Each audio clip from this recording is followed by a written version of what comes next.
llamado al arrepentimiento, llamar al arrepentimiento, temor al rechazo social.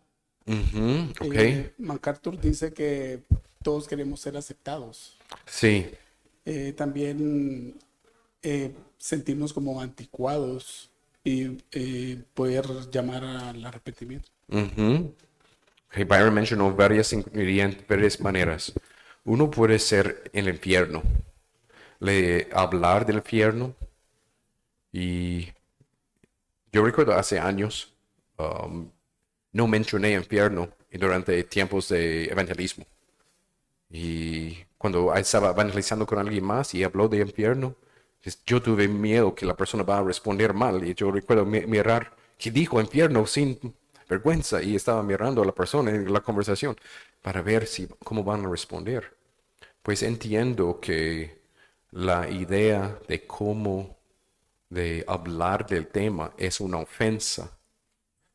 Cuando comunicamos la verdad, que en verdad tú mereces estar allí. Ese es difícil de comunicar y difícil por la gente de creer. Otro es que mencionaste arrepentimiento. Sí, porque en el arrepentimiento, cuando es aplicado, no solamente hablado en una manera general, pero una conversación real con una persona, estamos diciendo que estás pecando en este área y tienes que volver de ese pecado y volver a Dios en este área en particular. Y hacerlo es fácil hablar de arrepentimiento y decir la palabra, pero cuando aplicamos en una conversación, ese es cuando es difícil, ¿verdad? Porque mucha gente rechaza una aplicación, como en la vida del joven rico, decir que, ok, ese es que te amas, dinero, y tienes que vender todo y seguir Cristo. Y ese es que rechazó. El joven rico aceptó todo el resto que Cristo dijo, ¿verdad? Pues sí, es difícil comunicar de arrepentimiento en una conversación. Es difícil hablar del infierno. Ahí mencionaste rechazo social. Porque si hablamos de temas así en manera que es aplicada directamente a alguien, muchas veces somos rechazados, ¿verdad? Si es en familia, o amigos, o en trabajo. Estoy tratando de recordar cuál es el otro categoría mencionaste. Sí, es decir que Cristo es el único camino. Es bien común, escucho muchas veces en nuestra cultura a alguien que es católico romano decir que, pero servimos al mismo Dios, servimos al mismo Dios. Y decir con amor y explicación que no es así, servimos diferentes dioses, tenemos diferentes evangelios. Sí, es ofensivo, ¿verdad? Sí, tienes razón. Sí, Adelita. La palabra cruz, pecado e infierno, Ujú. ¿verdad? O sea, porque eso es algo que la gente realmente se... Y yo al leer el capítulo me di cuenta que a mí me es... O sea, yo generalmente puedo hablar del pecado, pero me cuesta hablar del infierno Ujú. y mencionar la cruz tal como es, o sea, porque he tratado como de suavizar el tema, ¿verdad? O sea, para que a la gente no le caiga tan pesado, pero digamos, sí, generalmente las tres palabras juntas nunca las he usado, ¿verdad? Sí, sí, la cruz es difícil, sí, no solamente por los detalles, pero también por la verdad que comunica, propiciación, redención, propiciación que tú mereces la ira, pero Cristo está aquí, un Salvador, disponible.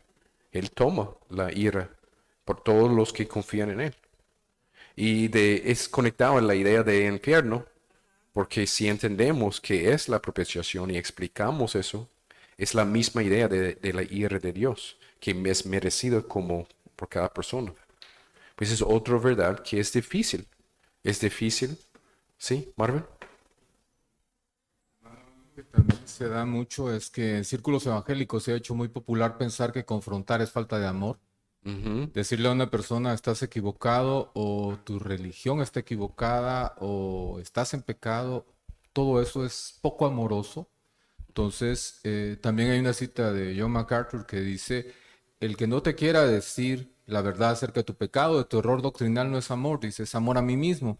Y yo me amo tanto a mí mismo que no me quiero arriesgar a caerte mal si te digo la verdad. Y él decía, eso solo es amor a mí mismo y es pecado, el quedarnos ujú, callados. Pero en muchas partes enseñan eso. Jesús vino a amar, no a condenar, el no juzguéis, ujú, muchas cosas que son mal interpretadas por no tener un evangelio bíblico. Y la gente piensa que está obedeciendo a Dios al no ser confrontativos y es todo lo contrario. ujú. No hay nada más amoroso que decirle a la gente la verdad para evitar que vayan a condenación eterna.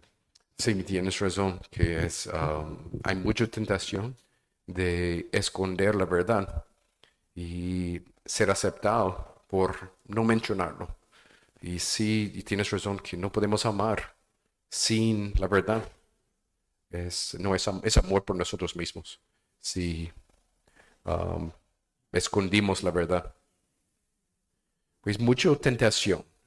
Cada uno de nosotros tenemos tentación de cambiar de mensaje, darlo en otra manera, tratar de evitarlo. Y por supuesto, como Juan mencionó la otra semana, no hay valor en simplemente ser ofensivo.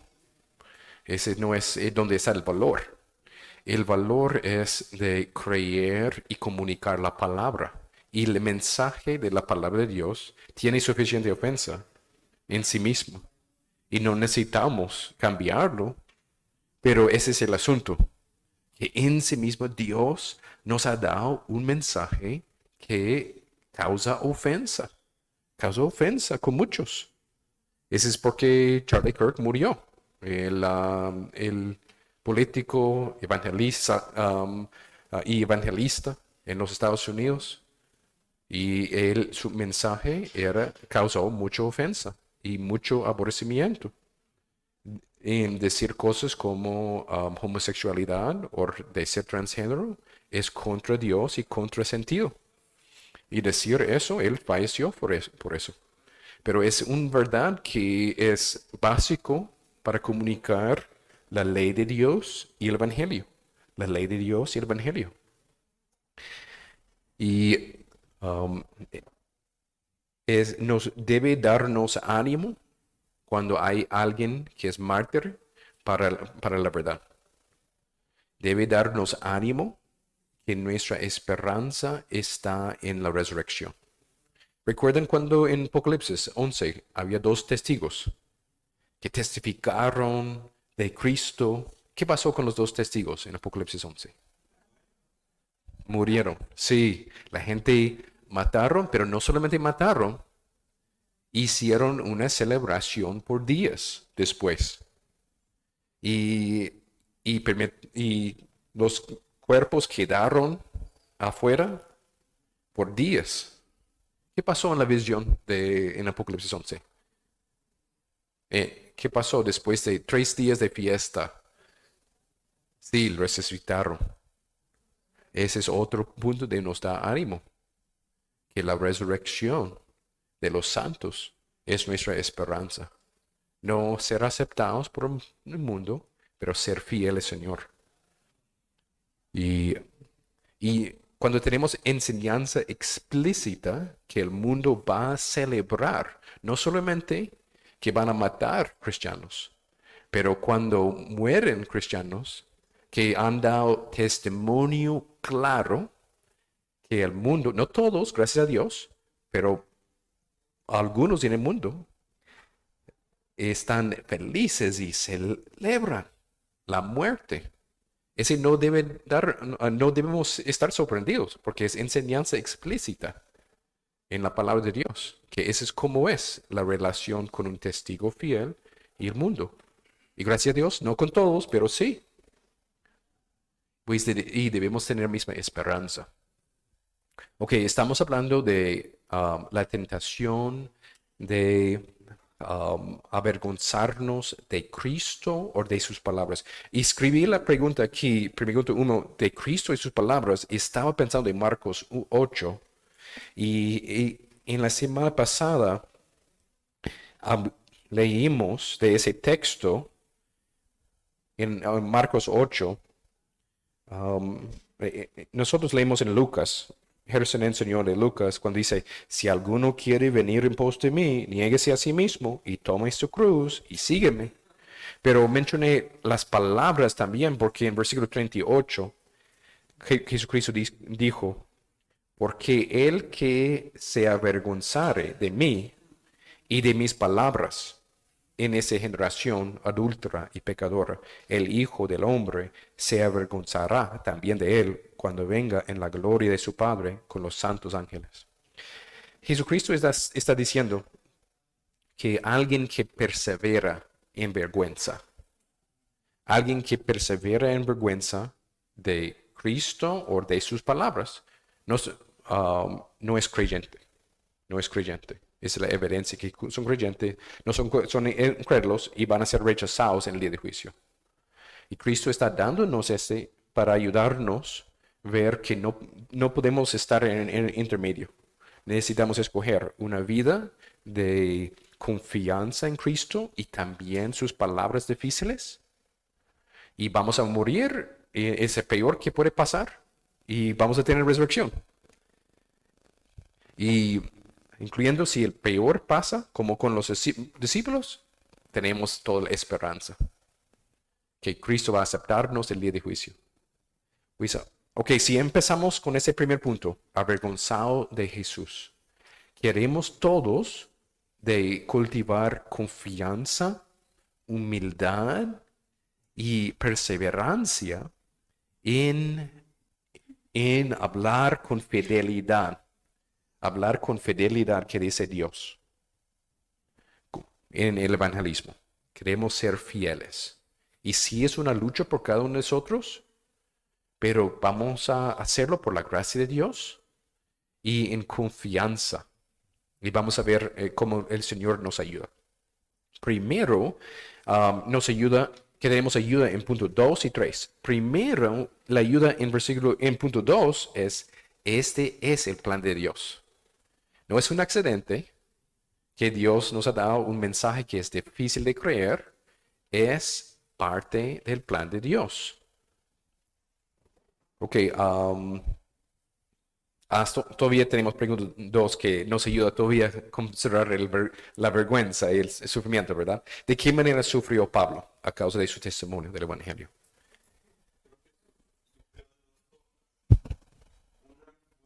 Como en el ejemplo cuando estaba conversando con los filósofos en el Areópago, digamos que era un contexto pagano, en donde había bastante disertación de filosofía, de sabiduría, todos conversaban para ver si había algo novedoso y eso era lo que les gustaba a ellos. Y habían puntos del mensaje de Pablo en el que ellos ya lo rechazaban y decían, bueno, hasta aquí dejamos de escucharte y se iban, ¿verdad? Y se quedaban algunos cuando hablaban de la resurrección. Ese es uno. Y el otro era el contexto religioso, con los judíos, los que eran, que eran los más reverenciados en entendimiento de la palabra, en doctrina, y que eran los que en ese momento tenían el control, digamos, de la religión dada por Dios. Así que estaba complicado para Pablo porque no solo era con los paganos, sino también con los mismos que habían traído la fe del Dios en el que Pablo creía. Sí. ¿Verdad? Sí, tienes razón. Sí, tienes dos contextos Pablo tuvo dos contextos de diferente tipo de persecución. Sí, hermano. También, o sea, aquí menciona a él, él menciona aquí, digamos, que lo habían apresado en Filipos, lo habían obligado a salir corriendo en Tesalónica, y él da en la página 28 dónde está, ¿verdad? O sea, en Hechos 16, luego en Hechos 17, también lo habían hecho escabullirse de Berea, se habían reído de él en Atenas, lo habían tildado de loco en Corintio y lo habían apresado en Galicia. Y él da ahí todos los textos bíblicos. Amén, amén. Pues conectamos, ¿sí, hermano? Burlado y azotado, Sí, empedrado. Sí, sufrieron de las siguientes maneras. Sí. Ahora describí esta pregunta número 2 para ayudarnos a ver cuando Pablo tuvo tentación de tener vergüenza del Evangelio. Es una tentación que viene con cicatrices, que él puede ver su propio cuerpo, ver una cicatriz y pensar, si cambio el mensaje esa vez con ese pueblo, tal vez van a aceptarme un poco mejor. Recuerden que su tentación era muy fuerte, pues él ha pensado de ese tema. Muy bien, muy bien. Y la mayoría de nuestra ayuda viene por medio de 1 Corintios 1 y 2. Vamos a leerlo. Ese es donde viene el contenido de la mayoría del capítulo, viene de las diferentes secciones de la enseñanza del apóstol Pablo en 1 Corintios 1.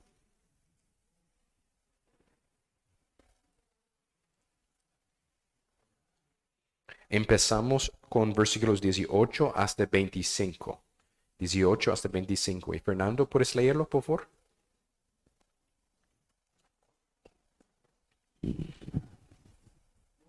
Primera de Corintios 1, 18 al 25.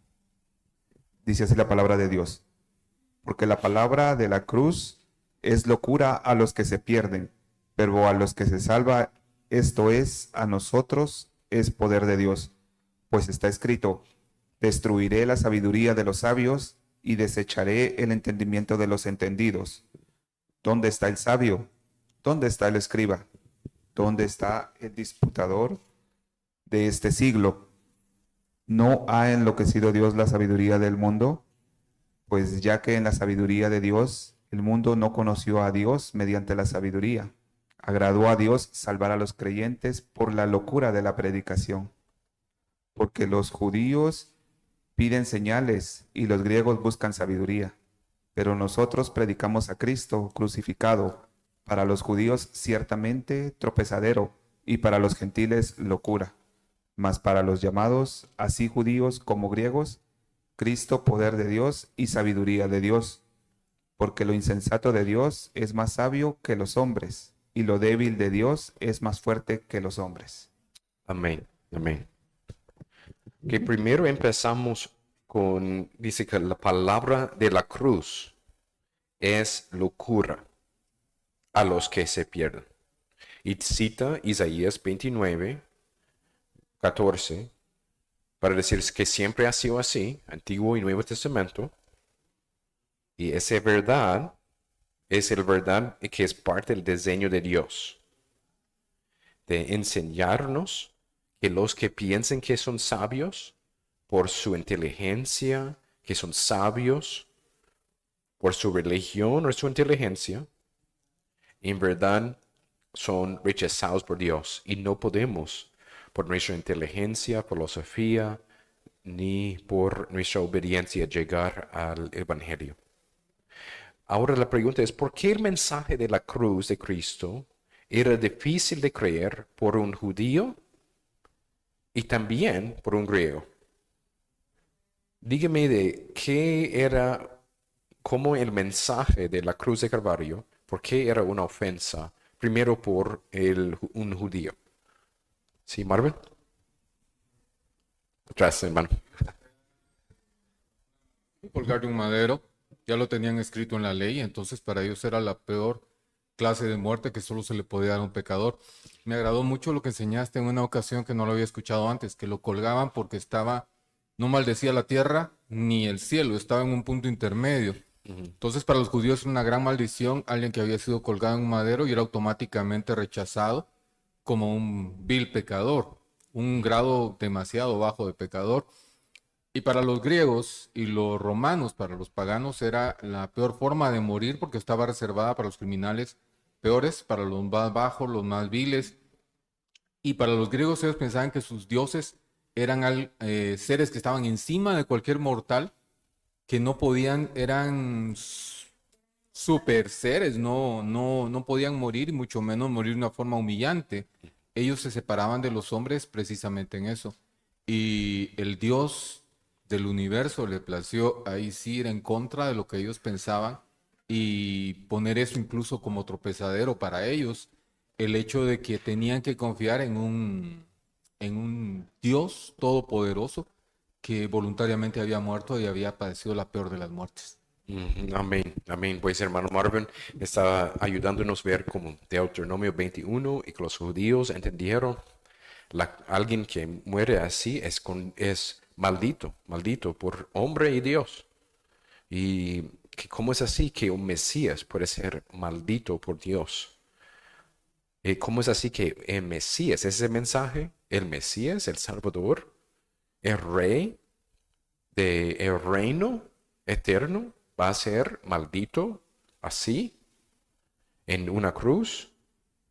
También, hermano Marvin mencionó para los judíos y para los griegos, los paganos, el Dios de ustedes es alguien que no es el héroe, pero alguien que murió en la manera más avergonzosa que existe, como criminal. Los ciudadanos de Roma no murieron así, pero el Dios de ustedes murió así. Es un mensaje que es intencionalmente por Dios. Tiene una gran ofensa al orgullo religioso de los judíos y también intencionalmente ofensiva a la inteligencia de alguien que es pagano. ¿Entienden? ¿Por qué Dios tiene ese plan? ¿Por qué Dios tomó decisión de salvar así? Por un mensaje así. Es la forma en que el amor se manifiesta. No hay otra forma de manifestar el perfecto amor que darse a sí mismo, cargar los pecados del que va a ser rescatado. Es, digamos, contrario a una naturaleza humana que busca su supervivencia, busca primero estar seguro uno mismo y tener sus necesidades suplidas para después ayudar a otros. El Evangelio es una naturaleza como es Dios, en donde Él se despoja de sí mismo por el bien del que está en miseria. Y eso no le cuadra ni a un religioso autosuficiente, ni a un pagano autosuficiente. Sí, sí, es el amor de Dios. Y también que hemos leído en 1 Corintios 1:25, es para que el poder y la sabiduría de Dios es exaltado. Dice, porque en versículo 25, porque lo insensato de Dios, ese es decir, el Evangelio, es un sarcasmo aquí, es más sabio que los hombres. Y lo débil de Dios, como un creyente, más fuerte que los hombres. O lo débil de Dios es como ese mensaje que parece como, no es un mensaje para la gloria de hombre. Pues en nuestro orgullo queremos un héroe que es como nosotros, que es por su propia fuerza ganado. Y sí, Cristo es un héroe varonil, pero no en la forma que el mundo piensa. No como como el mundo piensa. Es por medio de la cruz. La cruz. Que nos humille y nos da la enseñanza. Cómo debemos humillarnos delante de Dios. Es para que ahora consideramos otra pregunta es cómo Dios nos humilla y exalta su gracia a través del evangelio ofensivo. Es así como hemos leído, porque el mensaje nos humille en nuestra religión y nuestra sabiduría propia, y el poder y la sabiduría de Dios es exaltado en ese mensaje que dice la palabra de Dios. Ahora en pregunta número 5 tenemos la pregunta basada en versículos 26 a 31. Vamos a leer versículos 26 hasta 31. Y hermano Renieri, ¿puedes leerlo por favor? Capítulo 1, de 1 Corintios, versículos 26 hasta 31.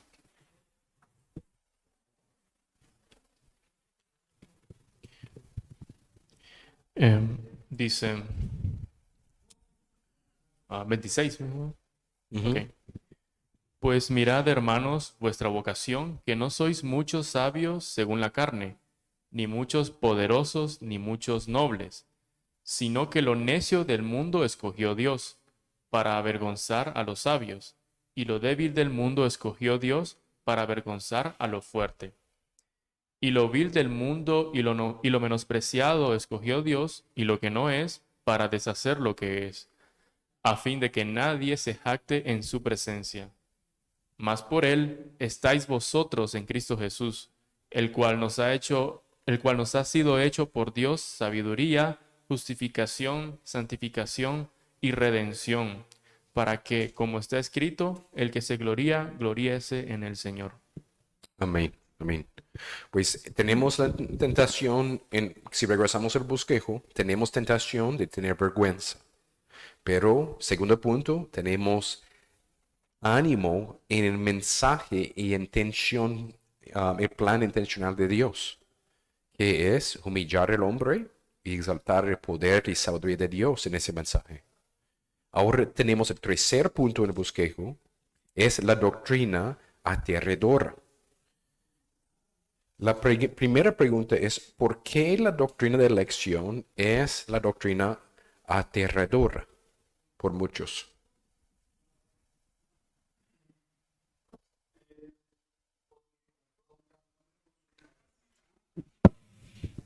Su falta de control y con la realidad de que no todos serán salvos.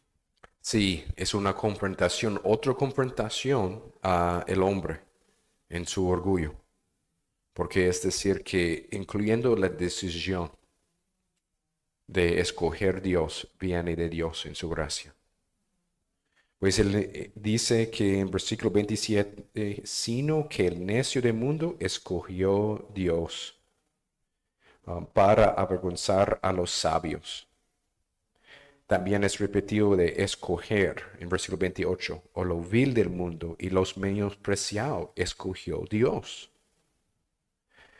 Y lo que no es para deshacer lo que es.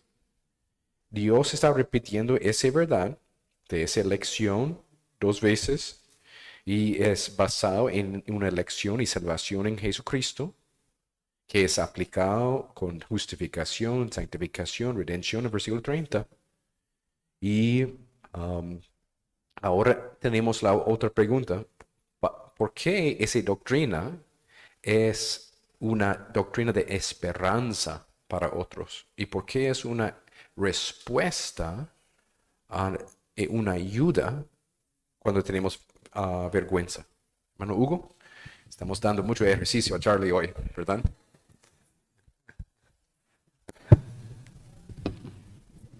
Porque la verdad, si el Señor no escogiera, nadie podría ser salvo. Y afortunadamente cuando yo veo esa necesidad, quiero a Cristo, deseo a Cristo en mi corazón, veo que Dios hizo la obra en mí. Entonces eso es de mucha ayuda, de mucha esperanza, saber de que no merecíamos ser salvos. Dios no tenía la necesidad de salvarnos. Dios, si hubiera preferido, hubiera condenado a todo el mundo y aún no hubiera sido justo por nuestra maldad. Sin embargo, vemos ese amor tan grande, tan infinito, en idear un plan que era totalmente imposible para la salvación de gente que no lo merece. Sí, amén. Amén. Da esperanza y nos da ayuda cuando tenemos la tentación de cambiar el mensaje o quitar infierno o arrepentimiento aplicado o una conversación sobre la cruz aplicada. Nos da ánimo porque no somos gente no son salvos por medio de aceptarnos o por medio de otro mensaje. No hay otro mensaje que salva. Y Lee. Creo que algo también que es lindo considerar es que para el incrédulo, o sea, el comentario se basa en la perspectiva que tenemos de Dios.